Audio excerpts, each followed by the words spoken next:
Hello friends, कैसे हो आप सब। मेरे नए वीडियो में आप सबका बहुत बहुत स्वागत है।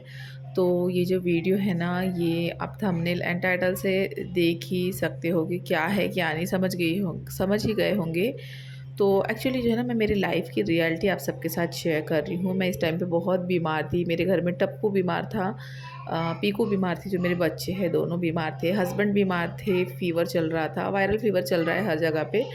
और मेरी तबीयत जो है ना, पिछले 1 महीने से बिल्कुल भी ठीक नहीं है, कुछ ना कुछ मुझे होते जा रहा है। तो बस मैंने उसी फ्रस्ट्रेशन में आके ये वीडियो बना दिया था। मुझे पता है कि ये मेरे इन-लॉज़ की फ़ैमिली से वीडियो देखा जाएगा, मेरे मायके की फ़ैमिली से देखा जाएगा, हस्बैंड के ऑफ़िस से, हस्बैंड के फ्रेंड्स, बहुत से अपने लोग भी ये वीडियो देखेंगे। तो बट मुझे जो है ना, बतानी थी कुछ चीज़ें, तो इस वजह से मैंने ये वीडियो शूट किया था जब मैं बहुत बीमार थी। मुझे ऐसा लग रहा था मैं अकेली पड़ गई हूँ। उस टाइम में मैंने ये शूट किया था, बट पता नहीं क्या हो गया इस वीडियो के, इसमें क्लिप में जो है ना कुछ प्रॉब्लम हो गई है, तो वॉइस ही नहीं रिकॉर्ड हो पाई है, सिर्फ वीडियो रिकॉर्ड हुई है। कभी कभी क्या होता है ना, एडिटिंग के टाइम पे वॉइस नहीं दिखाती है, बाद में वीडियो चलता है तब डबल डबल फिर वॉइस आती है। अगर ऐसी आए तो सो सॉरी, बट अभी एडिटिंग के टाइम पे ये वॉइस बिल्कुल भी नहीं दिखा रहा है कि इस क्लिप में वॉइस बिल्कुल भी नहीं आ रही है। तो इसीलिए मैं यहाँ पे वॉइस ओवर करके आप सबको सारी चीज़ें बताना चाह रही हूँ। तो पिछले 1 महीने से जो है ना, मेरी तबीयत बहुत ज़्यादा ख़राब है, बहुत ज़्यादा ख़राब चल रही है, फ़ीवर हो रहा है, कुछ हो रहा है। आप मेरी हालत मेरे फ़ेस से समझ सकते हो। कोई इंसान जो है ना, कहने को कुछ भी झूठ कह सकता है, बट जो है ना उसका फ़ेस जो है ना वो दिख जाता है, उसकी हालत से जो है ना सबको पता चल जाता है कि किसकी क्या हालत है, कौन कैसे क्या है करके। तो वही मैं आप सबको बताना चाह रही थी। तो पिछले 1 महीने से जो है ना, मेरी तबीयत बहुत ज़्यादा ख़राब चल रही है। तो इसी सारे चक्कर में जो है ना, घर में जो है ना बहुत कुछ हो रहा है, हर जगह पे जो है ना मेस फैल गया है, क्योंकि मुझसे कुछ भी नहीं करना हो रहा है, क्योंकि जो है ना मेरी तबीयत जो है ना कुछ ज़्यादा ही ख़राब हो गई थी इन दिनों, इस वजह से।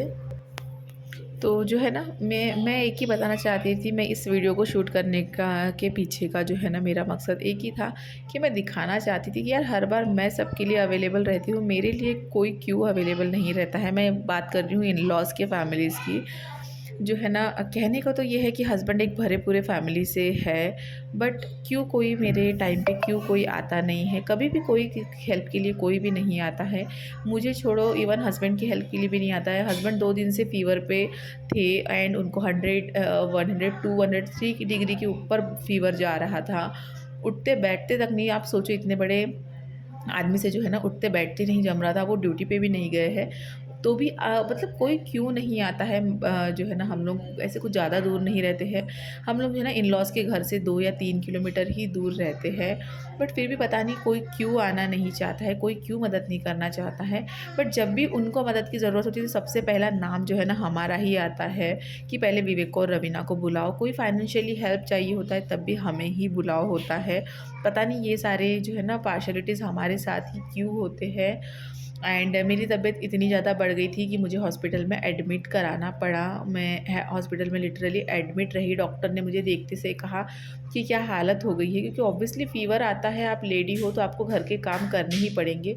वैसे तो हस्बैंड बहुत हेल्प करा देते हैं, बट उनकी भी तबीयत ख़राब थी, तो वो भी कुछ ज़्यादा कर नहीं सकते थे, तो मैंने भी उनके ऊपर नहीं दिया। तो मैं कर रही थी बच्चों का, जैसे कि स्कूल का एंड पढ़ाई का, और थोड़ा बहुत घर का भी। ज़्यादा तो कर नहीं रही थी, बट फिर भी होता है ना, आपको अगर फ़ीवर ज़्यादा हो और आप ज़्यादा स्ट्रगल कर ले, ज़्यादा काम कर ले, तो फिर जो है ना आपकी बॉडी जो है ना जवाब दे देती है। सेम मेरे साथ ही हो गया था।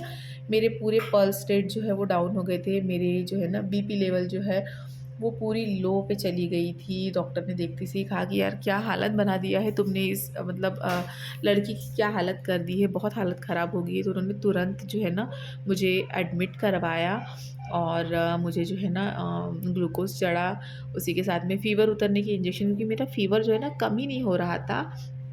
गोली खाई कि आधा घंटे में जो है ना फ़ीवर उतरते से फिर और फ़ीवर चढ़ रहा था। तो उन्होंने जो है ना सलाइन में ही इंजेक्शन दिए, कुछ वेन्स में इंजेक्शन दिए, ऐसे एक साथ में 5-6 इंजेक्शन लगवाए उन्होंने, और उससे मेरा फ़ीवर गया, थोड़ा ठीक लगा। और ये देखिए, आधे रात को 2:45 बजे हम लोग डिस्चार्ज हुए हॉस्पिटल से, और वहाँ से हम लोग ये घर जाते हुए, मैं हॉस्पिटल में एडमिट थी। ये बात पता चल के भी मुझे कोई मिलने नहीं आया। मुझे तो छोड़ो, बच्चों की तबीयत ख़राब थी तो भी कोई मिलने नहीं आया। टप्पू की भी तबीयत जो है ना बहुत ख़राब थी, बट फिर भी कोई नहीं मिलने आया। हस्बैंड की तबीयत 2 दिन बहुत बहुत ख़राब थी, हस्बैंड ड्यूटी पे नहीं जा रहे हैं, पता था। जॉब लगवाने का काम होता है ना, तो सारे लोग कूद के आ जाते हैं विवेक के पास में कि जॉब लगा दो, जॉब लगा दो। तो मेरा यही कहना है कि जब हस्बैंड की जब सैलरी बढ़ती है, जब हस्बैंड को इंक्रीमेंट मिलता है, हस्बैंड को हमेशा इंक्रीमेंट नहीं मिलता है, 2-3 साल में एक बार इंक्रीमेंट मिलता है, तो वो चीज़ें जो है ना फटाक से पता चल जाती है कि नहीं विवेक को इंक्रीमेंट मिला है, तो विवेक को फटाफट से फ़ोन करो, ये चीज़ बतानी है, वो चीज़ बतानी है, उसको डाँटना है कि तुम्हें इंक्रीमेंट मिला, पैसे नहीं दिए, ये नहीं दिए, वो नहीं दिए। तो फिर आप मदद के लिए क्यों नहीं आ सकते? मदद इन द सेंस कुछ फाइनेंशियली मदद नहीं चाहिए है, बट एटलीस्ट जो है ना आप फ़िज़िकल मदद तो कर सकते हो। आपको पता है कि जब पैसों से मदद करना मेरे हिसाब से बहुत बड़ी चीज़ नहीं होती है। मुझे तो ऐसा लगता है किसी को आप पैसों से मदद मत करो, उसके साथ आप थोड़ा-सा प्यार से अच्छे से बात कर लो, या अगर आपकी वहाँ ज़रूरत है तो आप वहाँ जाके खुद होके हेल्प करा दो किसी काम में, किसी चीज़ में, उनको सपोर्ट देने में, इमोशनल सपोर्ट, ये सारी चीज़ें बहुत होती है। बट हम लोगों को ये कभी हमारे फैमिली से नहीं मिली है, मेरे इन-लॉज़ की फैमिली से कभी भी ये चीज़ नहीं मिली है, पता नहीं क्यों। बट जब भी कभी कुछ घर में काम होता है, त्योहार आता है, मेहमान आते हैं, तो खाना बनाने के लिए सबसे पहले नाम मेरा आता है। कुछ भी बनाना हो तो सबसे पहले नाम आता है, रवीना को बुलाओ, रवीना को बहुत अच्छे से मैनेज करना आता है, बहुत अच्छे से ये 15-20 लोगों का खाना बना लेती है, तो इसे ही बुलाओ। तो मैं यही कहती कि यार क्या आप मुझे सिर्फ सर्वेंट समझते हो? हर बार में वही होता है। मुझे पता है ये वीडियो देखने वाले हैं, ये वीडियो देखने के बाद में फिर से सबको गुस्सा आने वाला है, एंड ये पर्सनल चीज़ें हैं, फैमिली की बातें हैं, यूट्यूब पे नहीं लाना चाहिए। बट होता है ना, गुब्बारे में आप एक लिमिट तक हवा भर सकते हो, एक लिमिट के बाद में अगर आप उसमें हवा डालोगे ना तो वो फट जाएगा और सब कुछ बर्बाद हो जाएगा। इस टाइम पे जो है ना मेरी सिचुएशन वही है कि अब जो है ना लिमिट क्रॉस हो गई है मेरे लिए, क्योंकि जब हम लोग चारों बीमार थे, कोई भी नहीं आया। एटलीस्ट कोई आके मेरे बच्चों का टिफ़िन बना के मेरे बच्चों को स्कूल अगर छोड़ देता ना, तो भी मेरे लिए बहुत बड़ी हेल्प हो जाती। हम दोनों के पास में बैठ जाते, मेरे तो छोड़ो, बट विवेक के तो मम्मी पापा है ना, उनके पास आके बैठते कि बेटा तुम दवाखाना गए थे, नहीं गए थे, तुम्हारी तबीयत कैसी है। इवन वो ये भी पूछने को तैयार नहीं कि तुम्हारा फ़ीवर कम हुआ, तुम हॉस्पिटल गए, तुमने दवाई खाई नहीं खाई। बट क्यों ऐसा, मैं कहना चाहती हूँ कि क्यों, जब भी ज़रूरत पड़ती है तब तो हमारा नाम पहले आता है, फिर जब हमें मदद की ज़रूरत पड़ती है तो क्यों हमारे लिए कोई क्यों नहीं आता है? क्यों इतने सेल्फ़िश हो जाते हैं लोग, पता नहीं क्यों इतने सेल्फ़िश हो जाते हैं। बट जो हो सो हो। हम लोगों ने जो है ना ऐसी हम दोनों की हालत देखी, हम लोगों को समझ में आ रही थी कि विवेक की और मेरी हालत बिगड़ रही है। विवेक तो फिर भी दूसरे दिन ठीक हो गए थे, मम्मी ने विवेक को भी हॉस्पिटल में दिखाया, बट डॉक्टर ने कहा कि अभी इनका फ़ीवर कम है, वीकनेस के लिए थोड़ी बहुत दवाई दी, तो जो है ना वो ठीक हो गए थे। बट मैं ठीक नहीं थी, तो इस वजह से जो है हमने मम्मी को फ़ोन किया, तो मम्मी तुरंत रात तक जो है ना घर आ गई थी।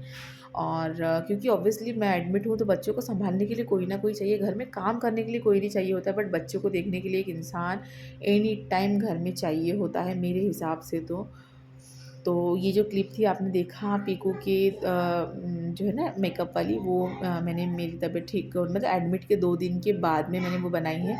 पीकू का स्कूल में डांस परफॉर्मेंस था, तो वहाँ के लिए उसको रेडी करना था, तो मैंने रेडी किया, एंड मम्मी ने भी हेल्प कराई। मेरे मम्मी के भी पैरों में जो है ना तकलीफ़ है, वो ज़्यादा काम नहीं कर पाती हैं, बट वो आके जो एक इमोशनल सपोर्ट देते हैं ना, वही मेरे लिए बहुत होता है।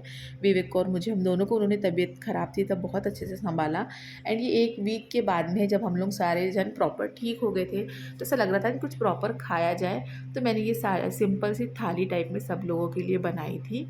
एंड बस यही था मेरा आज का वीडियो। बस ये सारी चीज़ें थी जो मेरे दिल में थी और मुझे लग रहा था कि मैं आप लोगों के साथ शेयर करूँ। क्या, मुझे पता है प्रोफेशनल एंड पर्सनल चीज़ें दोनों अलग रखनी चाहिए, बट क्या होता है ना, कभी कभी बहुत दिल भर के आता है, आप किसी के पास नहीं कह सकते हो, तो मैंने आप लोगों के साथ शेयर कर दी। तो आप लोग मुझे बताइएगा क्या मैं गलत हूँ या मैं सही हूँ इस पॉइंट ऑफ व्यू पे, क्योंकि मैंने हर बार सबको हेल्प की है, हर बार सबके लिए मैं भाग के गई हूँ, बट आज जब मुझे ज़रूरत थी, मेरे लिए कोई नहीं आया ना, तब मेरा दिल बहुत दुखा। लास्ट टाइम मेरा एक्सीडेंट भी हो गया था, मैं पिक को स्कूल छोड़ने गई थी एंड मेरा एक्सीडेंट हो गया था, तब भी मुझे कोई नहीं देखने आया। इससे पहले भी मैं एक बार हॉस्पिटल में एडमिट थी, बट कोई देखने तो छोड़ो, इवन जो है ना फ़ोन करके पूछता भी नहीं है।